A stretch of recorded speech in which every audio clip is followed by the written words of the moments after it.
Bom, boa noite a todas e todos. Eu sou Antônio, responsável aqui pela Livraria Tapera. Estamos honrados aqui em receber vocês, honrados em receber o lançamento do Saturnino Braga, uma pessoa com uma grande trajetória, muito importante na história política brasileira. Infelizmente, por questões de tempo, de clima, no aeroporto do Rio, num voo que estava previsto para hoje, ele ficou impossibilitado de comparecer, mas pôde nos gravar um vídeo, deixar uma mensagem aqui a todas e todos. Temos aqui também a honra da presença do senador Suplicy. Agradeço a presença do professor Paulo Nogueira também conosco. Vou passar a palavra para o Haroldo, editor da Alameda, quem também a gente agradece aí por trazer mais um lançamento importante aqui para o nosso espaço. Obrigado, Haroldo. Obrigado, Antônio. Obrigado a todos. A primeira coisa que eu queria dizer é que assim, a gente está super chateado de ter dado esse mau tempo que cancelou quase todos os voos do Rio para São Paulo hoje. O Saturnino tentou até pegar um voo, mas ofereceram para ele um voo às 7 horas da noite. Ele estaria embarcando agora para Viracopos. Então, talvez ele chegasse aqui umas 10h30 da noite. A gente achou que não ia adiantar. Então, primeiro, eu agradecer vocês todos que estão presentes. Como já disse o Antônio, o senador Suplicy, ao Paulo Nogueira, e todo mundo que está aqui nessa sexta-feira para lançar esse livro. Antes da gente colocar o vídeo do Saturnino, eu queria falar algumas coisinhas sobre... Enfim, eu não conhecia pessoalmente o Saturnino até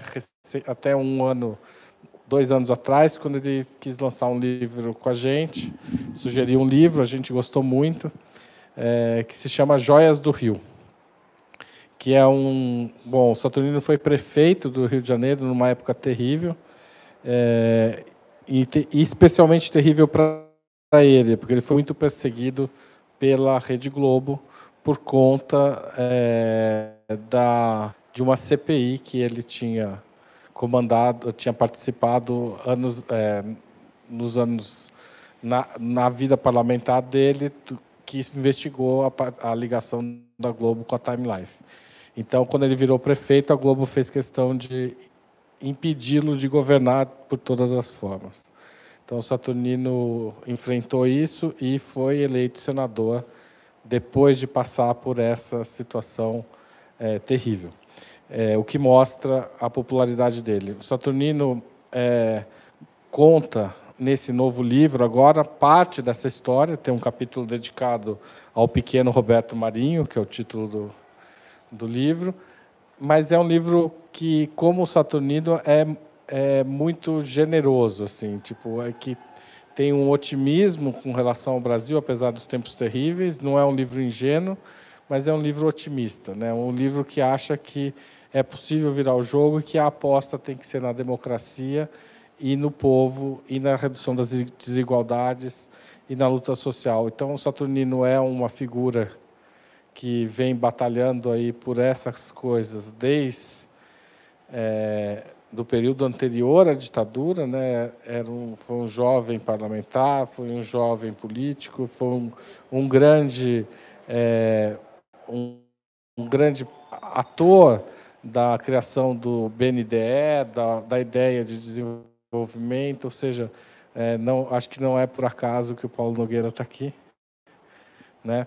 Então, a gente vai passar o vídeo do Saturnino falando um pouco sobre esse livro. Esse vídeo eu não vi, ele foi gravado por conta das circunstâncias, e daí depois eu queria ler um trecho e passar a palavra para o senador Suplicy. Obrigado.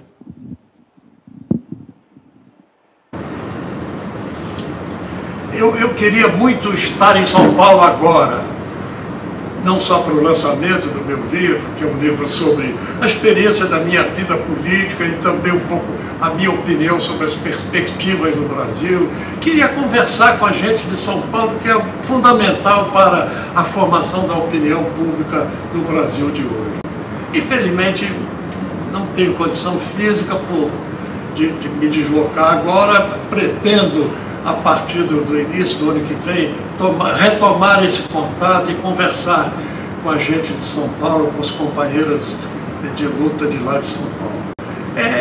O livro é sobre a minha experiência de vida política, é sobre as perspectivas, a meu juízo, do Brasil, que eu penso que são largas, eu não diria promissoras para não ser assim, um pouco leviano, mas eu acho que são perspectivas largas, uma vez vivido esse período estreito que nós estamos vivendo hoje, né? Mas sem perder a crença e a confiança no regime democrático, nós vamos renovar esse governo e abrir as perspectivas do Brasil para uma nova etapa, uma etapa de um novo grito do Ipiranga. O Brasil está precisando de um novo grito do Ipiranga. E, mais uma vez, esse grito do Ipiranga virá de São Paulo. A minha convicção é essa. Por isso é que eu estou querendo assim, retomar um contato mais vivo com São Paulo.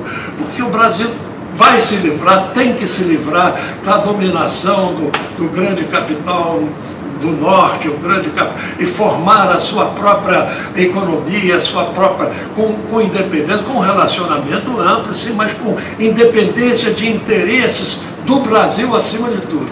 E com ligação também com o Sul. O Brasil tem condições de liderar toda uma rota Sul-Sul, uma rota da Boa Esperança, uma rota Brasil, África do Sul, Índia, por exemplo. Brasil, Argentina. Argentina é importantíssima.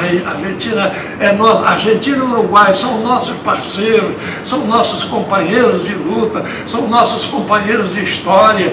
E o Brasil, Argentina e Uruguai ligados à África do Sul e à Índia têm condições, sim, de propor uma nova rota, assim como os chineses estão propondo a nova rota da seda. Nós temos a condição de propor a rota da Boa Esperança. A rota da Boa Esperança é América do Sul, África do Sul e Índia. Este é o futuro do hemisfério sul, é o futuro do mundo, porque o hemisfério norte já produziu muita coisa importantíssima, fundamental para a humanidade, mas chegou o momento da participação mais efetiva, da presença mais efetiva do hemisfério sul. E o hemisfério sul é Brasil, Argentina, Uruguai, África do Sul e Índia. Então, eu hoje não estou em condições de ir a São Paulo, mas eu quero muito, a partir do início do ano que vem, retomar um contato com os companheiros paulistas para a gente traçar os nossos partidos estão estraçalhados, o Brasil está sem um rumo político, uma proposta política definida. Eu acho que esse novo rumo, essa nova proposta política tem que vir de São Paulo, mas eu quero estar junto, eu quero muito conversar, discutir com os companheiros paulistas e vamos ver se a gente consegue fazer isso a partir do princípio do ano que vem. Hoje, infelizmente, estou lançando meu livro em São Paulo, mas estou sem condições físicas de estar com vocês. E nessas condições eu agradeço a presença do meu amigo e companheiro Eduardo Suplicy, me representando aí, porque, olha, eu tenho uma longa vida política. Eu fui 3 mandatos de senador, são 3 vezes 8, 24 anos, um mandato de deputado federal. Então eu tenho uma longa vida. Nessa longa vida política, eu conheci e me afeiçoei e adquiri uma confiança completa em 2 parlamentares, Eduardo Suplicy e Pedro Simão. Então, o Suplicy, estando me representando, me ajudando no lançamento desse livro, eu quero registrar o meu agradecimento, o meu abraço fraterno neste brasileiro lutador que é, acima de tudo, um idealista, como os políticos deveriam ser.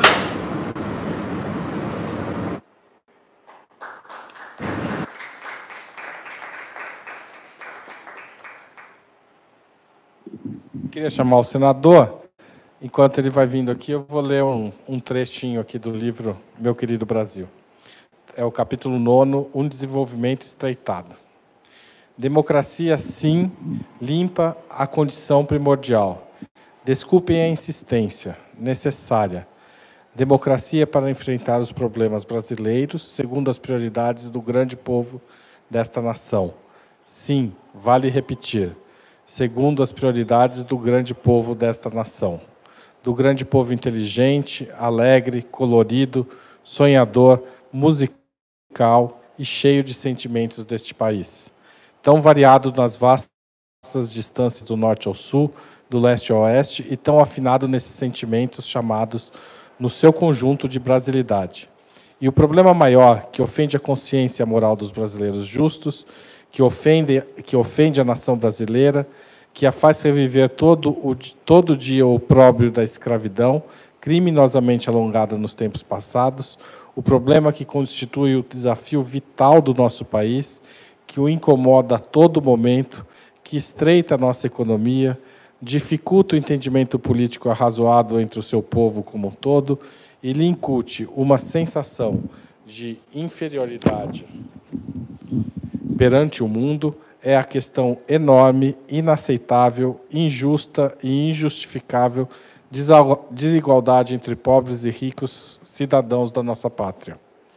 Problema que o governo brasileiro da primeira década do milênio, o governo Lula-Dilma, demonstrou, provou que é possível enfrentar e resolver num prazo razoável. Sim, desculpem a repetição enfática, decididamente e respondivelmente, a redução drástica das desigualdades econômicas sociais é, sem nenhuma dúvida, o maior problema econômico, político e moral do Brasil. As desigualdades afrontosas entre 1 milhão de ricos e os 100 milhões de pobres não podem mais ser mantidas sob o estúpido e vil argumento dos poderes econômicos, que condiciona sua eliminação ao crescimento prévio do bolo da renda nacional. Houve, em passado recente, um ministro poderoso, inteligente e competente, que corajosamente disse isto que pensava. Hoje, ninguém mais tem coragem de afrontar a verdade e repetir o pensamento daquele ministro. Ele mesmo reconheceu seu erro e não mais o repete. Ninguém declara, ninguém o expressa abertamente por vergonha, mas seguem pensando para si, os brasileiros poderosos, atrasados.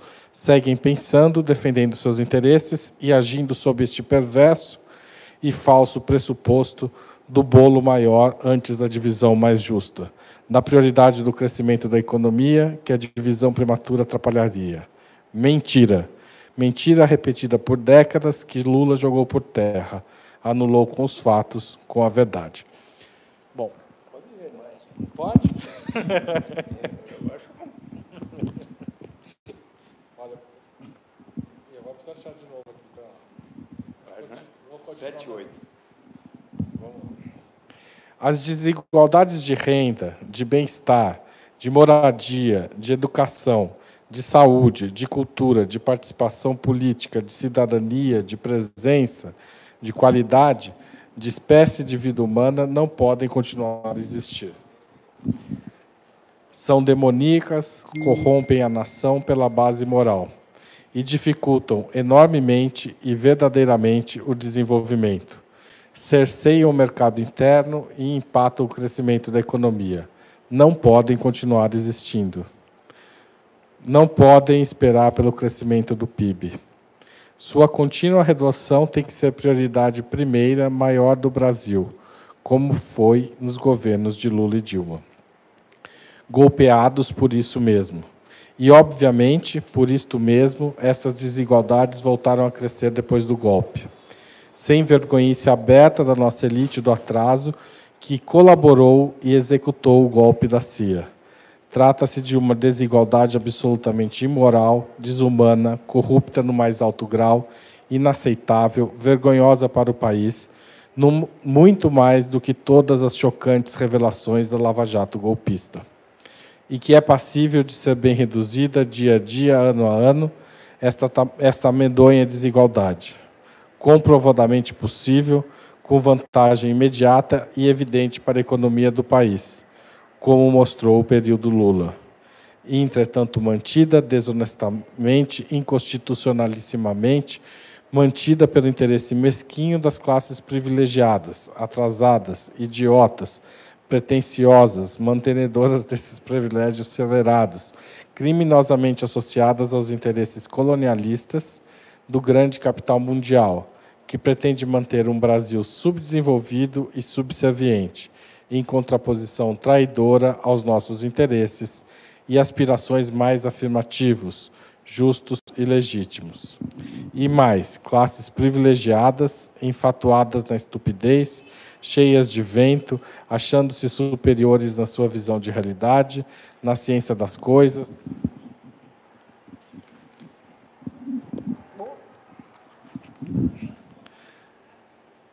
Em inteligência, até mesmo em patriotismo, com uma vesguice estulta e inominável, esta chamada elite do atraso brasileira, precisando de uma ralé para se sentir com certa dignidade superior, subconscientes de que não teriam dignidade nenhuma, mesmo esta falsa, se não houvesse uma multidão de pobres, indigentes, favelados para contrastar com a sua pavonice. O insulto das desigualdades econômicas e sociais na população brasileira foi o tema talvez mais presente nos pronunciamentos que fiz ao longo dos 20 anos que estive no Senado. Foi também a principal preocupação minha na curta gestão como prefeito do Rio. Chegamos a fazer um anteprojeto de urbanização digna das favelas da cidade. Saliento a importância do então jovem economista Ricardo Bierschowski neste trabalho. Dirigimos uma consulta ao Banco Mundial sobre a possibilidade de obter financiamento para sua execução e, surpreendentemente, chegou-nos uma resposta, em princípio, favorável. O Rio é o Rio, no Brasil, no mundo e no Banco Mundial. Logo em seguida, veio a falência do município decretado pelo Gorducho e serviu o ministro da Fazenda. Depois a gente pode dizer o nome. Se ele não disser... É isso. A mando de um pavão misterioso que odiava o prefeito exitoso que poderia vir a ser governador. Pavão misterioso que comandou a mídia corrupta e entreguista que enfeitiçou tantos generais e almirantes golpistas. Mas os governos Lula e Dilma do PT demonstraram a viabilidade de uma política eficaz de distribuição de renda e redução das desigualdades. Você quer que continue mais um pouco? Só essa página. Tá bom. Então, vou acabar o capítulo. Em todo o país e o Brasil, durante a primeira década do milênio, foi praticamente o único país do mundo, nem a China, a realizar uma significativa descontração de renda.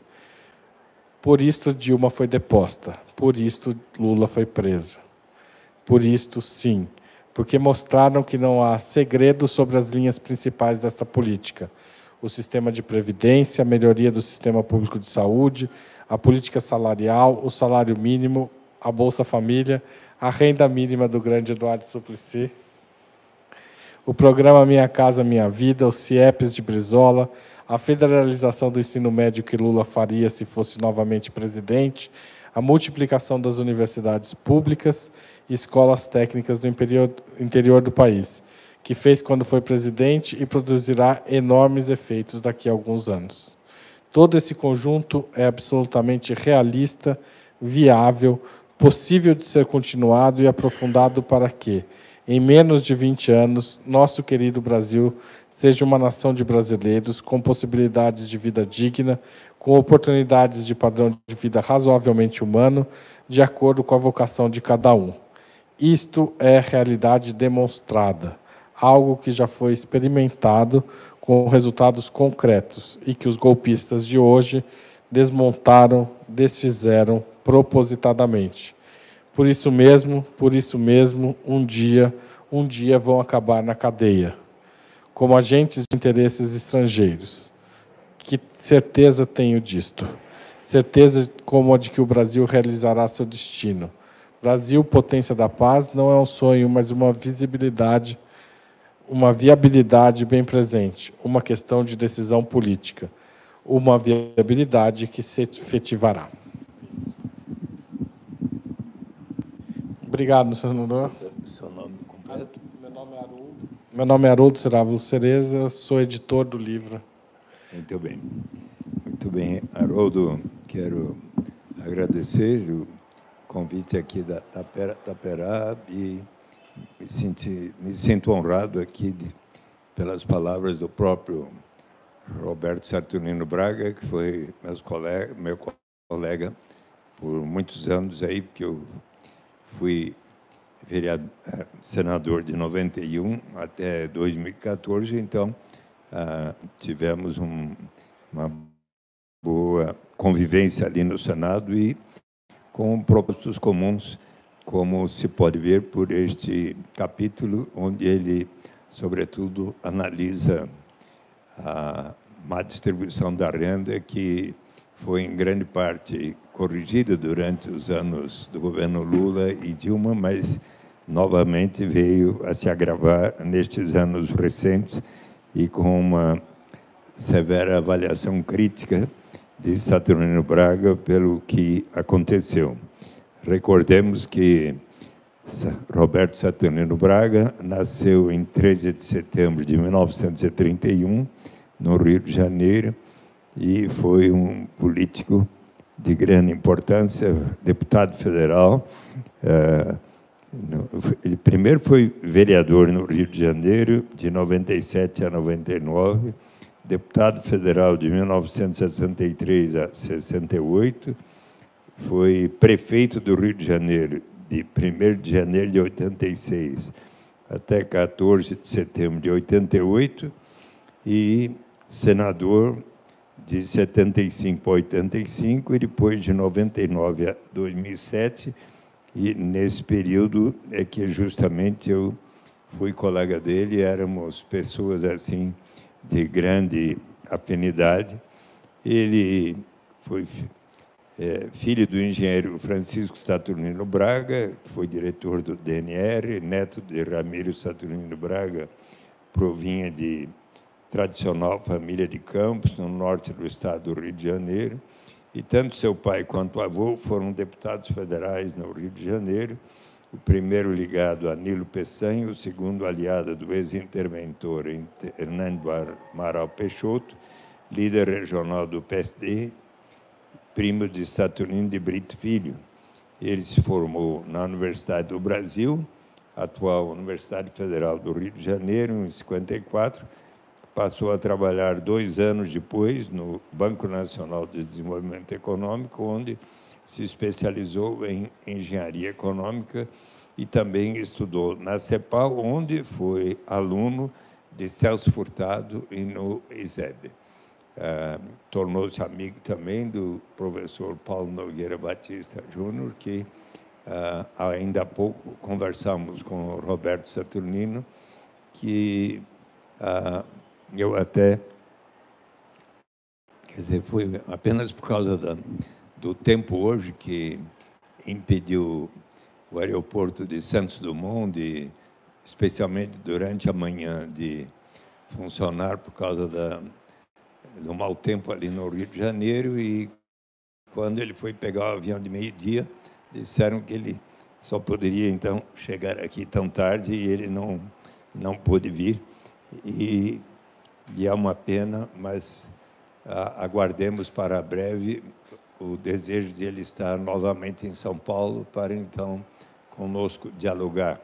E eu até marquei um encontro com ele, pois coincide de segunda-feira próxima, estarei no Rio de Janeiro para a estreia de um documentário sobre 4 dias com Eduardo, que o cineasta Vitor Hugo Fiuza realizou durante o período desde sexta, sábado, domingo de eleição de 2016 e até a segunda-feira, quando saiu o bom resultado para mim das eleições de ter conseguido obter, graças à generosidade dos paulistanos, 301.446 votos, um recorde no Brasil. Eu quero dizer que, no período que convivemos ali no Senado, Roberto Saturnino Braga foi um dos que, com entusiasmo, sempre apoiou a minha proposta de garantia de uma renda básica de cidadania para todos os brasileiros e brasileiras, e, inclusive, nós tivemos momentos assim, de muita afinidade, como, por exemplo,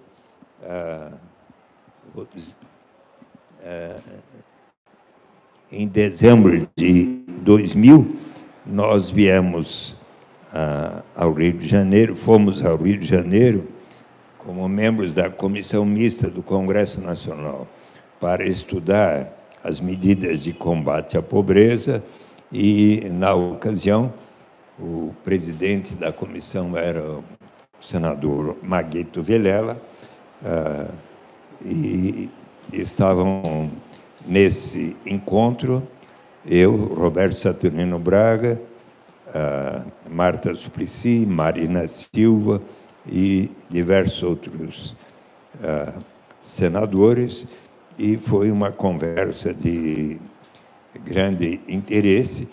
E então vou aqui recordar para vocês o diálogo com Celso Furtado, em especial aquele em que Roberto Saturnino envolveu aí em muita gente uma opinião ingênua de que o imposto direto é superior ao indireto, etc.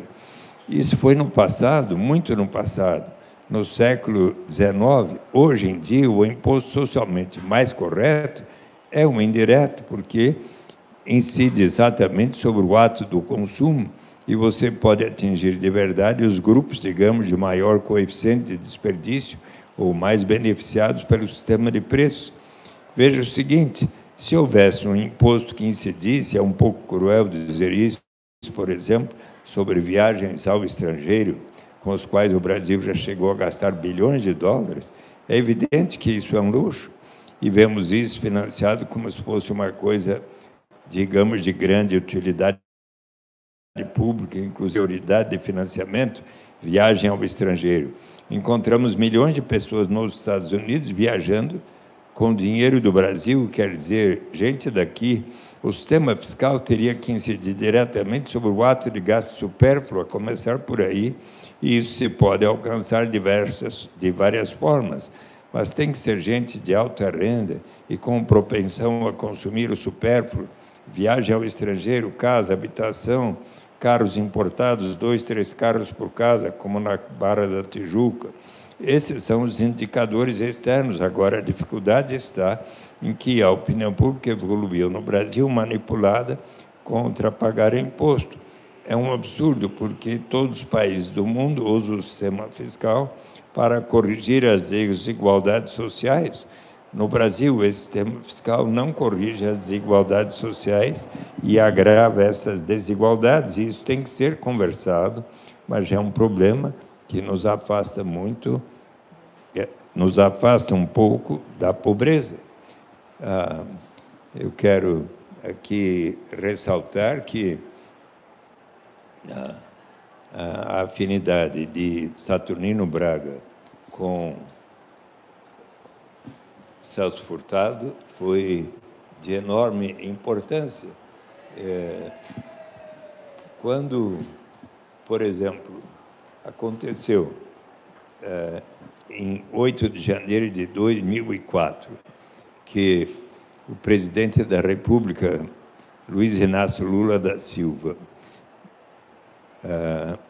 sancionou a lei que institui a renda básica de cidadania, o professor Celso Furtado, que se encontrava na Sorbonne, em Paris, dando aulas, ele enviou ao presidente Lula a seguinte mensagem: neste momento em que Vossa Excelência sanciona a lei da renda básica de cidadania, quero expressar-lhe minha convicção de que, com essa medida, nosso país coloca-se na vanguarda daqueles que lutam pela construção de uma sociedade mais solidária.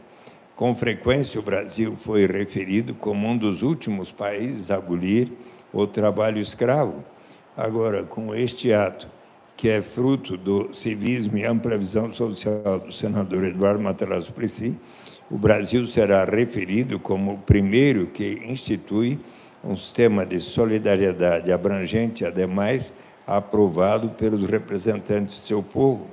Aproveito a oportunidade para almejar a Vossa Excelência que continue a ter êxito na importante missão que lhe foi cometida cordialmente, Celso Furtado, e a lei de Paris, 8 de janeiro de 2004. Então, esta reflexão sobre Celso Furtado e os temas de grande importância que ele interagiu até pessoalmente com Celso Furtado, estão presentes. Se não for demais, posso ler mais um capítulo desse livro, denominado A Lição de Celso Furtado. Tudo bem, Paulo? Está na página... Agora, engraçado, alguma... Está na página 43. Na verdade, aquela foi, sim, a razão que moveu as retrógradas forças políticas brasileiras ao golpe de 2016. As retrógradas, sim, retrógradas. Falo das forças brasileiras, sempre comandadas pelo poderoso irmão do Norte, tão brilhante que seu fulgor bélico cega os oficiais das nossas forças armadas.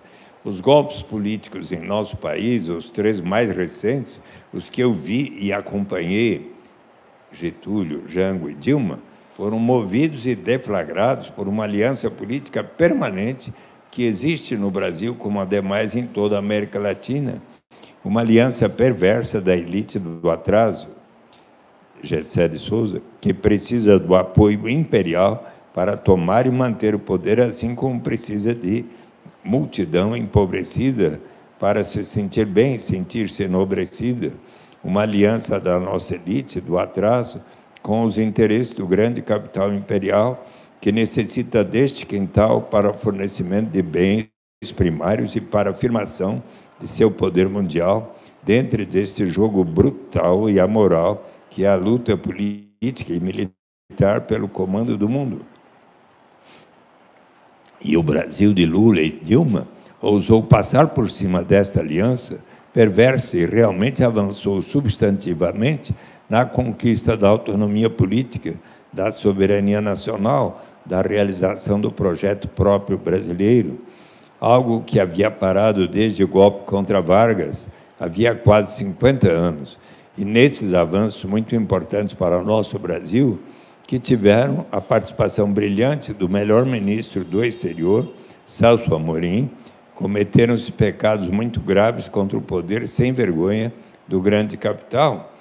Primeiro, a pretensão de explorar as novas grandes jazidas de petróleo, pré-sal, sob o comando da excelente empresa nacional que descobriu as reservas, a Petrobras. Uma aliança com países não dominados pelo poder econômico do império para formar um polo mundial alternativo, Brasil, Rússia, Índia, China e África do Sul, com instituições financeiras mundiais alternativas ao FMI e ao BIRD. Outras alianças pontuais com países como França, Suécia, para a absorção de tecnologias industriais e militares de ponta, o submarino e o caça. A liderança de um movimento importante de unificação das linhas políticas das nações da América do Sul, que priorizavam a autonomia do continente em relação ao poder do Norte, movimento que se corporificou na criação da Unasul, onde estava também a Venezuela bolivarianista, e que possivelmente se mostrou o mais grave de todos os interesses do Império. Pronto, para o grande poder imperial, eram iniciativas absolutamente inaceitáveis, que tinham de ser revertidas, como foram depois do golpe, a partir da desmoralização e desfiguração da Petrobras, seguida das concessões às multinacionais do petróleo. A Unasul foi praticamente dissolvida com a eleição de um conservador na Argentina, com o golpe no Brasil e a desarticulação nacional da Venezuela, e a participação do Brasil nos BRICS, e lembramos, foi esfriada e esfarelada com a demissão do brilhante representante nosso, que era Paulo Nogueira Batista Júnior, que aqui nos honra com a sua presença. É nesse terceiro golpe para que fosse sancionada uma lição mais explícita e radical. Diante da ousadia inédita, o Brasil sofreu uma pena mais grave, a pena de um enorme, calculado e multifacetado atraso na sua caminhada pela independência, suas grandes empresas que atuavam crescentemente no mundo, a Petrobras e as empresas de engenharia, foram destroçadas, penalizadas financeiramente e desmoralizadas por acusações de corrupção. Todo o Estado brasileiro foi acusado de corrupção e desmoralizado. O governo golpista assumiu a linha neoliberal, favorável ao império, perseguiu e desmoralizou o partido da classe trabalhadora, que foi golpeado. Registre-se a relevante colaboração do Poder Judiciário, prendeu seu grande líder e conseguiu ganhar a eleição com um candidato militar de baixa densidade cultural, de poucos compromissos com a democracia e ligado a uma política ainda mais profundamente neoliberal e declaradamente favorável aos interesses do império, ademais de ligações mais baixas com segmentos criminosos da sociedade brasileira. Passado o tempo de atordoamento, sacudindo ainda a poeira do grande tombo, estamos nós aqui, descoroçoados, a discutir novamente o que poderia ser um conjunto de diretrizes para a retomada do desenvolvimento autônomo brasileiro, quando for possível. Ora pro nobis. Qual desenvolvimento? Quais as características do desenvolvimento que os brasileiros querem e podem conseguir? Uma definição dos nossos próprios objetivos brasileiros, sem ficar macaqueando os padrões dos novos ricos. Como Celso Furtado dizia, prioritariamente, reduzir as nossas desigualdades socioeconômicas, implantar um sistema de saúde de boa qualidade para todos os brasileiros, incluindo uma alimentação suficiente e saudável para todos, um bom sistema nacional de educação gratuita com ensino médio federalizado, transporte coletivo bom para todos, ao invés de automóveis financiados cada vez para entupir mais as ruas, moradia decente para todos, no morro ou no asfalto, servida com água, esgoto, coleta de lixo, escolas e segurança, aposentadoria digna para todos, férias, jornada diária menor, tempo maior de lazer, sim, que coisa importante para estudar mais, crescer, compreender, pensar mais no país, para avançar na cultura, para cultivar a família e os amigos também, orgulho nacional brasileiro, justo, coisas desse tipo que precisam ser bem definidas para que possamos organizar um projeto nacional segundo as prioridades queridas, as coisas mais importantes para todos os brasileiros, e não ficar como a mídia só falando do PIB, comparando PIBs, fazendo crescer o PIB, crescer o bolo do PIB para depois distribuir. A Globo, putz, que atraso!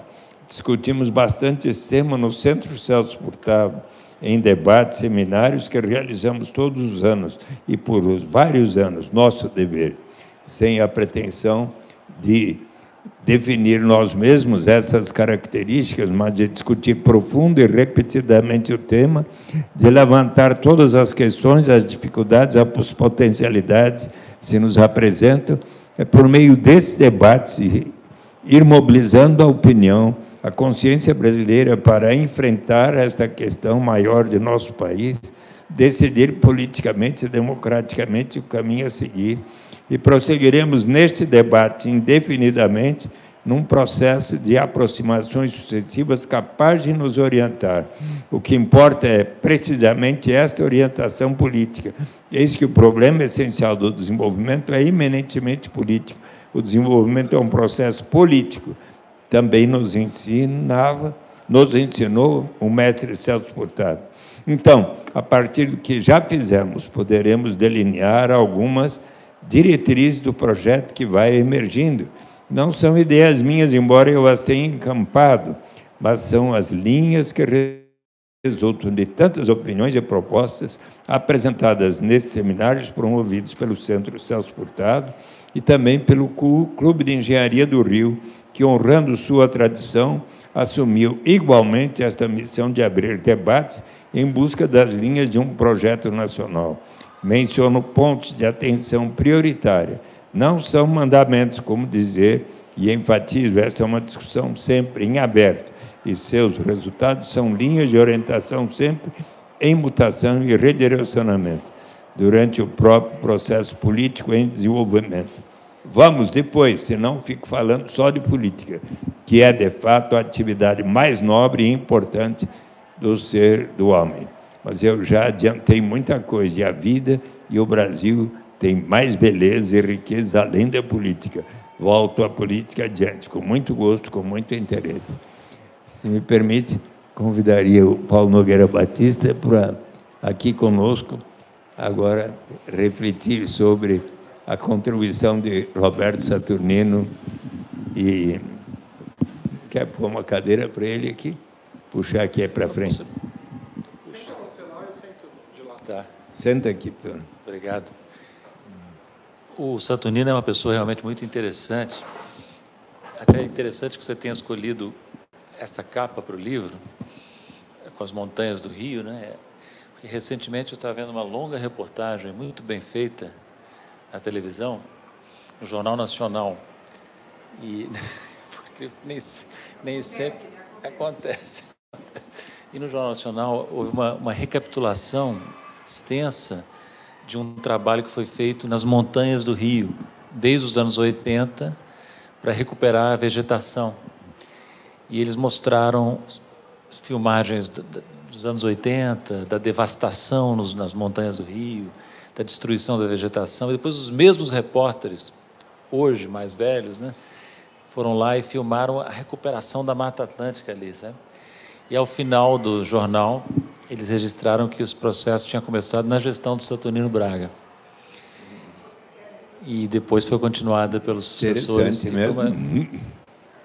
Finalmente, um bom reconhecimento positivo para o Saturnino Braga, de uma emissora que pelo depoimento dele, procurou muito criticá-lo, né? Foi interessante ver essa reportagem e depois, no final, saber que o processo tinha começado na época do Saturnino prefeito, né? Então, é interessante que você tenha escolhido essa causa. Não sabe? Foi um mês atrás, né?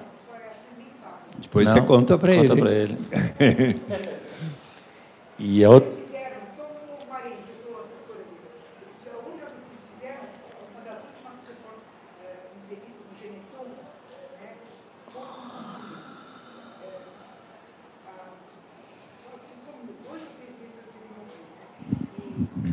Entrevista com quem? Com o Saturnino, o Geneton, aquele de Moraes, né? Que é aquele repórter que fazia uma coisa de milênio. Que foi a primeira coisa que fizeram com o Saturnino na TV Globo, né? Mas assim eles queriam que ele falasse mal da Dilma, aquelas coisas, com certa provocação para chamá-lo assim. Foi uma boa. E também sempre que tem que falar mal de alguém, o Globo hoje tenta arrancar do Saturnino. Histórias, né? Quer dizer, para constrangê-lo, né? Mas assim, eles de vez em quando fazem uso do Saturnino, entendeu? Outra coisa que me ocorre mencionar, que tem a ver com a fala dele aqui no vídeo que ele gravou para apresentar hoje, é que recentemente eu participei de um seminário na Federal do Rio de Janeiro com ele e a Mônica Bruckmann sobre a nova Rota da Seda. E o Saturnino, a iniciativa chinesa que ele mencionou aqui, né? E o Saturnino lançou um mote, não sei se foi naquele dia que ele lançou, mas depois eu vi que ele repetiu em outras ocasiões, um mote muito interessante, que o Brasil deveria, assim como a China lançou a nova Rota da Seda, lançar a nova Rota da Boa Esperança, partindo da América do Sul, contornando o Cabo da Boa Esperança, a África do Sul, e chegando à Índia, diria não só a Índia, a Ásia inteira, né? E são ideias, assim, interessantes, né? São ideias interessantes, porque são projetos, todo projeto de ação precisa de um mote, de uma imagem forte, né? Os chineses encontraram essa na nova Rota da Seda, que está sendo um sucesso, né? E o Brasil, uma vez reconstituído, né, com o governo, pode muito bem lançar. Eu falei para ele baixinho, assim, vamos fazer isso no próximo governo, Saturnino. Gostei da ideia do Saturnino. Saturnino é uma pessoa que está sempre ativo, né, sempre criativo, e é uma coisa admirável que ele tenha chegado à idade que chegou, com essa vitalidade, com essa cabeça boa, né, escrevendo livros. Então, a grande satisfação sempre ver as contribuições do Saturnino. Muito bem. Se alguém gostaria de fazer algum comentário?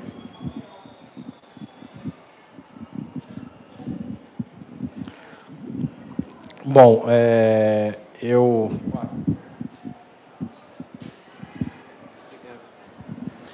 Boa noite, senador. Boa noite, doutor Paulo. Pode dizer seu nome completo, por favor. Sim, meu nome é César Santos. Eu sou ativista político de direitos humanos. Acompanho a literatura e a atividade do senhor senador e também do Paulo Nogueira. A minha pergunta é um pouco da reflexão sobre as condições do desenvolvimento, né? Essa semana mesmo, a Tapera Taperá lançou um livro considerando um pouco essa ascensão de uma direita conservadora, não só no Brasil, mas também nos Estados Unidos, na Polônia, na Hungria e assim por diante. Eu não sei se é um exercício de futurologia da nossa parte, mas a minha provocação é no sentido de quanto tempo nós vamos precisar para derrotar essa direita e recuperar o desenvolvimento. Obrigado. Muito obrigado. Bem, o empenho tem que ser diário, não é? Estarmos atentos, fazer análise daquilo que está acontecendo. Ainda, para dar um exemplo, não é? A Intercept, há poucos dias, fez uma reportagem sobre como é que os produtores de armas, tanto no exterior quanto no Brasil, estão rindo à toa, super satisfeitos, por causa do aumento tão significativo da compra de armas aqui no Brasil. Houve um aumento muito significativo. Este foi um setor da economia que está em alto desenvolvimento, inclusive no que diz respeito à importação de armas, não? Tanto domesticamente quanto armas modernas, dos mais diversos preços e tudo.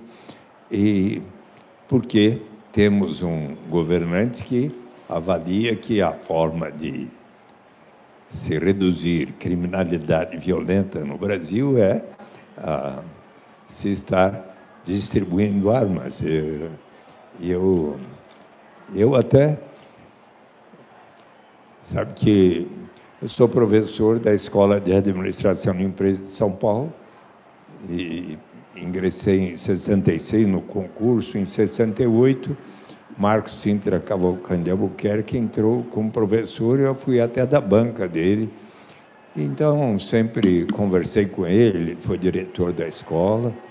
E quando ele foi designado secretário especial da Receita Federal, eu tinha acabado de voltar de uma viagem ao Quênia, onde fui verificar a experiência notável que está se realizando sobre a renda básica de cidadania nas vilas rurais pobres do Quênia. E aí eu procurei o Marcos e falei, olha, eu gostaria de mandar para o presidente Jair Bolsonaro, para o Paulo Guedes e para você uma carta e encaminhando tanto o meu livro Renda de Cidadania, quanto também o livro do Felipe Vampares e Annick van der Borg, Renda Básica, uma proposta radical para uma sociedade livre e uma economia sã. E como o presidente, ao ganhar a eleição, jurou cumprir a Constituição, e como constitui o objetivo terceiro da Constituição, o item terceiro, que constitui objetivos fundamentais da República Federativa do Brasil, construir uma sociedade livre, solidária, fraterna,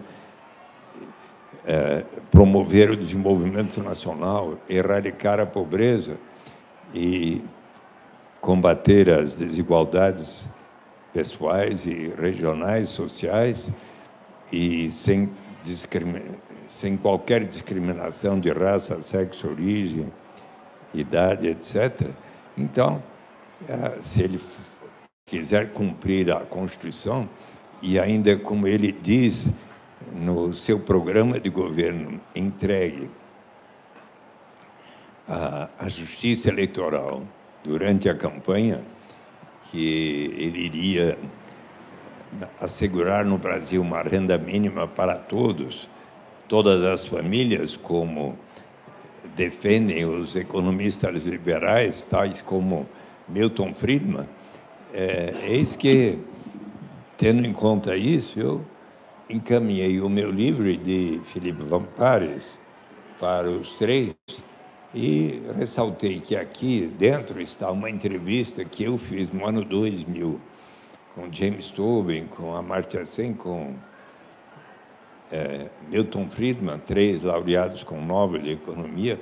E quando eu pergunto a Milton Friedman o que ele acha da renda básica incondicional, ele responde que é equivalente ao imposto de renda negativo que ele propõe para garantir uma renda mínima e, portanto, ele poderá perfeitamente colocar em prática isso que já é lei, sancionada pelo presidente Lula.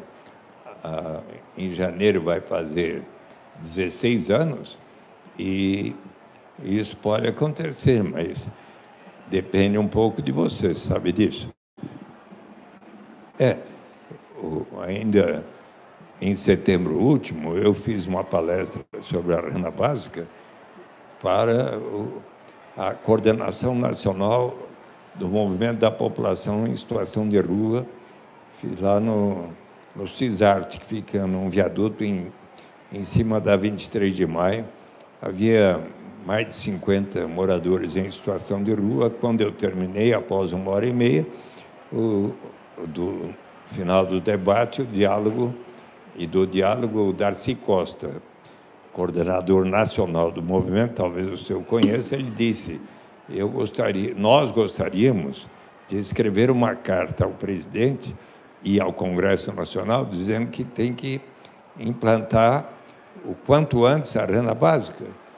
E ele, de fato, então, encaminhou a carta, bem redigida, até nos mostrou, melhoramos, e o Palácio do Planalto acusou o recebimento da carta, mandou para o Ministério da Cidadania, onde o secretário da Renda de Cidadania escreveu para eles de volta, dizendo que agora fica muito difícil fazer isso e tal, mas eles me encaminharam e eu já encaminhei uma resposta, estou esperando a nova resposta deles.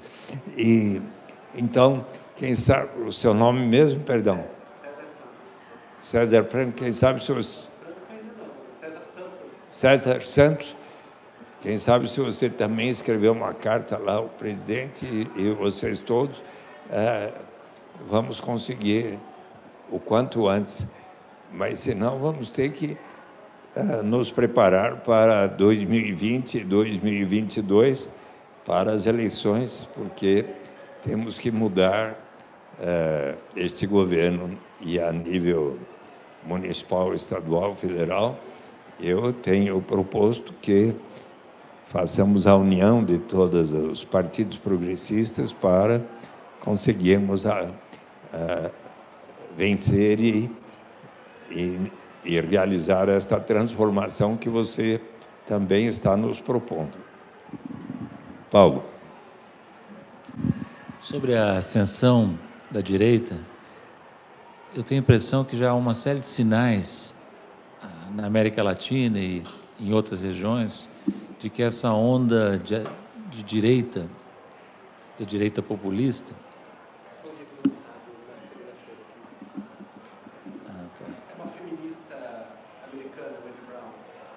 Wendy Brown. Aham. Mas acho que já há alguns sinais de que essa onda começa a refluir, viu? Se você olhar, por exemplo, para a América Latina, nos últimos, sei lá, 18 meses, percorrendo rapidamente o mapa do norte para o sul, México, vitória do Obrador. Na Nicarágua, o Daniel Ortega resiste a uma tentativa de derrubada pesada, né? Na Colômbia, o uribismo e o Duque sofrem derrotas, perdem Bogotá, enfrentam um movimento de rua importante, contestação, né? Greves gerais. Na Venezuela, o Maduro sobrevive, contrariando expectativas, e o Guaidó fica cada vez mais com cara do fantoche que é, né? No Equador, o Lenin Moreno enfrenta uma contestação pesadíssima. No Chile, o Pinheira. Na Argentina, vence o Fernandes. E no Brasil, o Lula é libertado. De lá, desde a libertação do Lula, os sinais têm sido um pouco piores, né? Bolívia, Uruguai, Reino Unido essa semana, né? A vitória do Boris Johnson por larga margem. Mas mesmo no Atlântico Norte, você tem o Trump com dificuldades crescentes, né? E o Oeste é a capital, Budapeste, né? O Salvini tenta na Itália tomar conta do governo e fracassa, né? Então, é cedo para dizer, mas me parece que está havendo um refluxo dessa onda de direita, né? Mas também... Portugal tem um bom caminho, né? Portugal tem um bom caminho. A Espanha, o Partido Socialista e o Podemos conseguiram formar governo, né? Apesar do crescimento do Vox, da extrema-direita, mas foi à custa do centro, da centro-direita, melhor dizendo, né? Então, você tem um quadro de disputa, tanto na Europa, nos Estados Unidos, como na América Latina, mas uma disputa que os ventos começam a soprar numa direção diferente, eu diria, né? E, como diz o Eduardo, é uma questão diária, né? Cada um no seu terreno, atuando, né? Resistindo, né? E para que a gente consiga reverter esse quadro adverso que existe, né? Mais alguma pergunta? Quer fazer alguma observação? Então, acho que podemos concluir, então. Acho que sim. Queria agradecer a todos que vieram aqui. E é isso, né? O país está nessa situação sob ataque, mas a resistência vem com o otimismo e com a reflexão e a construção de um projeto, né? Se não tiver um projeto, não tiver essa imaginação para além dos cálculos econômicos, a gente não chega em lugar nenhum. E eu acho que isso é uma coisa que o Saturnino combinava bem, né? Essa capacidade de entender os processos econômicos e essa capacidade de construir um texto político, né? Que eu leio mal aqui, mas é um texto de um orador, né? Então, obrigado a todos e obrigado. Boa noite.